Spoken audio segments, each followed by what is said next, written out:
नमस्कार। आकाशवाणी जयपुर अजमेर से प्रस्तुत हैं प्रादेशिक समाचार।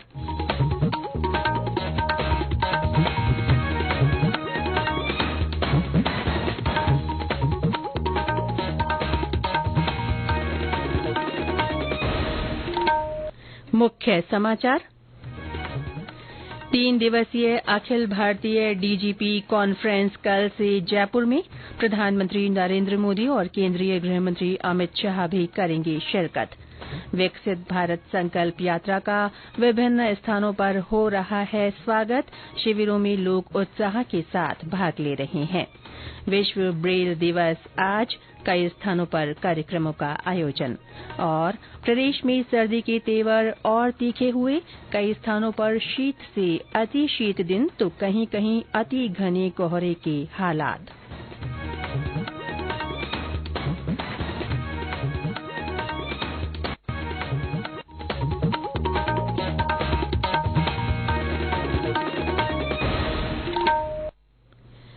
समाचारों के साथ मैं रितिका गुप्ता।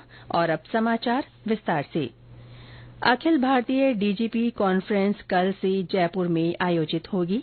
इसमें देश भर के पुलिस महानिदेशक और पुलिस महानिरीक्षक हिस्सा लेंगे। 7 जनवरी तक चलने वाली ये कॉन्फ्रेंस राजस्थान इंटरनेशनल सेंटर में आयोजित की जा रही है। कॉन्फ्रेंस में प्रधानमंत्री नरेंद्र मोदी और केंद्रीय गृह मंत्री अमित शाह शिरकत करेंगे। उनके साथ राष्ट्रीय सुरक्षा सलाहकार अजीत डोभाल भी शामिल होंगे। प्रधानमंत्री की यात्रा को देखते हुए राज्यपाल कलराज मिश्र ने कल राजभवन परिसर का अनौपचारिक जायजा लिया। उन्होंने प्रधानमंत्री की यात्रा से संबंधित सुरक्षा और आवश्यक तैयारियों के एक एक पहलू के बारे में जानकारी लेकर अधिकारियों को आवश्यक निर्देश दिए। मुख्यमंत्री भजनलाल शर्मा की निगरानी में तैयारियों को अंतिम रूप दिया जा रहा है। प्रदेश में शहरी और ग्रामीण विकसित भारत संकल्प यात्रा में भाग लेने के प्रति आमजन में खासा उत्साह देखा जा रहा है। विभिन्न जिलों के कलेक्टर और अन्य अधिकारी समय समय पर इन शिविरों का निरीक्षण कर रहे हैं। जालौर कलेक्टर निशांत जैन और पुलिस अधीक्षक ने रेवतड़ा में आयोजित शिविर का अवलोकन किया। उन्होंने अधिकारियों और कर्मचारियों को सरकारी योजनाओं के बारे में लोगों को स्थानीय भाषा में जानकारी देने और शिविर में आने वाले प्रत्येक पात्र लाभार्थी का पंजीकरण सुनिश्चित करने के निर्देश दिए। आज आहोर उपखंड, सायला उपखंड और भीनमाल की ग्राम पंचायतों में जागरूकता वाहन पहुंचेंगे। बीकानेर में खाजूवाला विधायक डॉ विश्वनाथ मेघवाल ने कल सियासर चौगान में आयोजित शिविर में शिरकत की। उन्होंने लाभार्थियों से संवाद भी किया। श्री मेघवाल ने इस अवसर पर विभिन्न योजनाओं के लाभार्थियों, विद्यार्थियों और उल्लेखनीय कार्य करने वाले ग्रामीणों को सम्मानित किया। झालावाड़ में कल प्रचार वाहनों का ग्राम पंचायतों में पहुंचने पर जोरदार स्वागत किया गया। कोटा में कई स्थानों पर चिकित्सा शिविर लगाए गए। इनमें 153 लोगों ने अंगदान की ऑनलाइन शपथ लेकर प्रमाण पत्र प्राप्त किए। वहीं 2894 पात्र लोगों की ई-केवाईसी कर आयुष्मान कार्ड बनाए गए।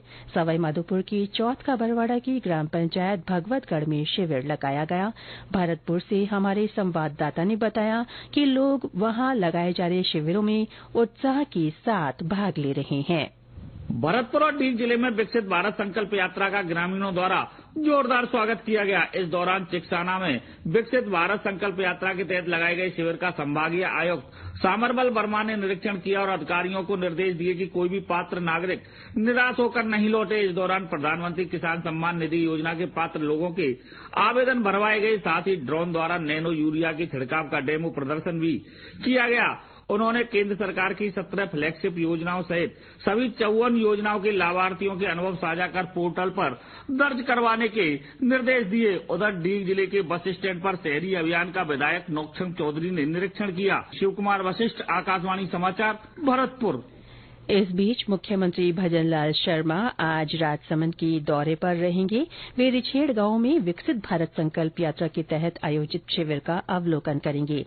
वे केंद्र सरकार की विभिन्न जन कल्याणकारी योजनाओं के लाभार्थियों से संवाद भी करेंगे। इससे पहले कल मुख्यमंत्री ने नागौर के खियाला में भी शिविर का अवलोकन किया। एक जनसभा को संबोधित करते हुए उन्होंने कहा कि यात्रा के तहत राजस्थान कई योजनाओं का लाभ देने में देश में अग्रणी राज्यों में शामिल शामिल है। श्री शर्मा ने कहा कि राज्य में अब तक 5,300 से अधिक स्थानों पर शिविर लगाए जा चुके हैं और 65 लाख से अधिक प्रदेशवासियों ने शिविरों में भाग लिया है। उन्होंने लाभार्थियों से संवाद भी किया। मुख्यमंत्री ने कल सीकर जिले की बोसाना ग्राम पंचायत में संकल्प यात्रा शिविर का अवलोकन कर वहां भी जनसभा को संबोधित किया। वहीं केंद्रीय कृषि और किसान कल्याण राज्य मंत्री कैलाश चौधरी ने कल बाड़मेर जिला मुख्यालय पर चल रहे विभिन्न विकास कार्यों का जायजा लिया। श्री चौधरी ने जिले में बाजड़ाऊ ग्राम पंचायत में विकसित भारत संकल्प यात्रा के तहत आयोजित शिविर का अवलोकन किया। उन्होंने शिविर में बड़ी संख्या में मौजूद लोगों को विकसित भारत की शपथ दिलाई।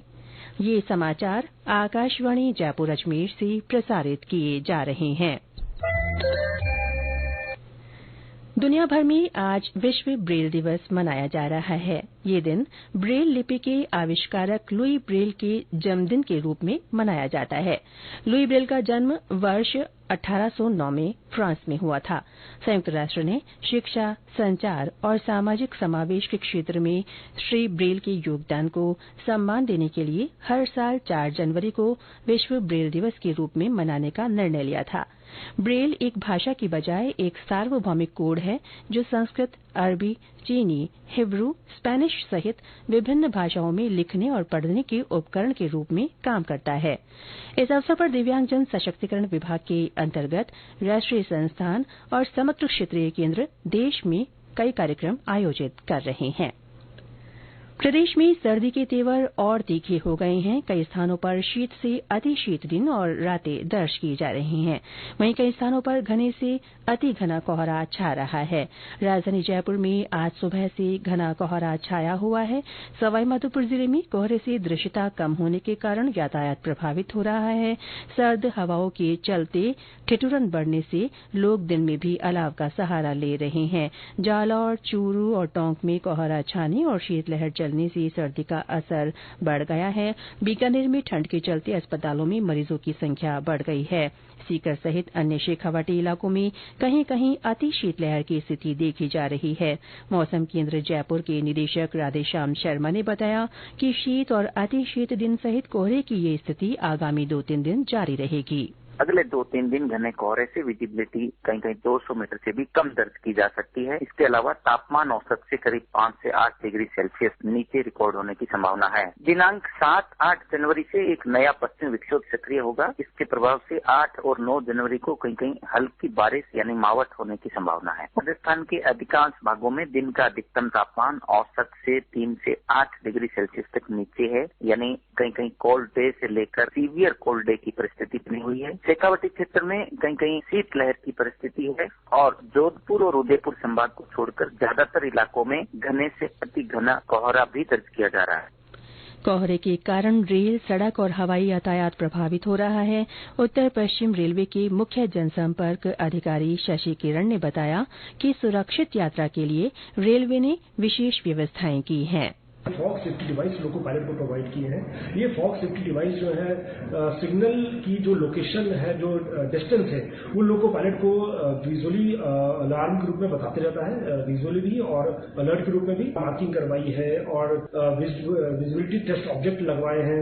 इसी तरह से जो सर्दियों के दौरान खास करके रेल फ्रैक्चर और वेल्डिंग फ्रैक्चर की समस्या आती है क्योंकि टेम्परेचर का बहुत वेरिएशन होता है, तो जो पेट्रोलमैन होते हैं जो कि ट्रैक पे चलते हैं उनको भी बहुत ही हमने सतर्क रहने को कहा है और कोई भी अप्रिय घटना होने पर तुरंत ही कंट्रोल को अलर्ट करने को कहा है। इसके अलावा एक आम जनता से ये भी अपील है, क्योंकि कोहरे के मौसम के दौरान गाड़ियों का संचालन प्रभावित होता है, इसलिए एनटीएस या ऐप के माध्यम से गाड़ी की स्थिति देखकर ही घर से रवाना हो।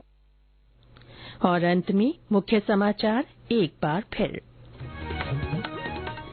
3 दिवसीय अखिल भारतीय डीजीपी कॉन्फ्रेंस कल से जयपुर में आयोजित होगी। प्रधानमंत्री नरेंद्र मोदी और केंद्रीय गृह मंत्री अमित शाह भी शिरकत करेंगे। प्रदेश में विकसित भारत संकल्प यात्रा का विभिन्न स्थानों पर स्वागत हो रहा है। शिविरों में लोग उत्साह के साथ भाग ले रहे हैं। आज विश्व ब्रेल दिवस है। इस अवसर पर कई स्थानों पर कार्यक्रम आयोजित किए जा रहे हैं और प्रदेश में सर्दी के तेवर और तीखे हो गए हैं। कई स्थानों पर शीत से अति शीत दिन तो कहीं कहीं अति घने कोहरे के हालात बने हुए हैं। इसके साथ ही प्रादेशिक समाचार बुलेटिन समाप्त हुआ। नमस्कार।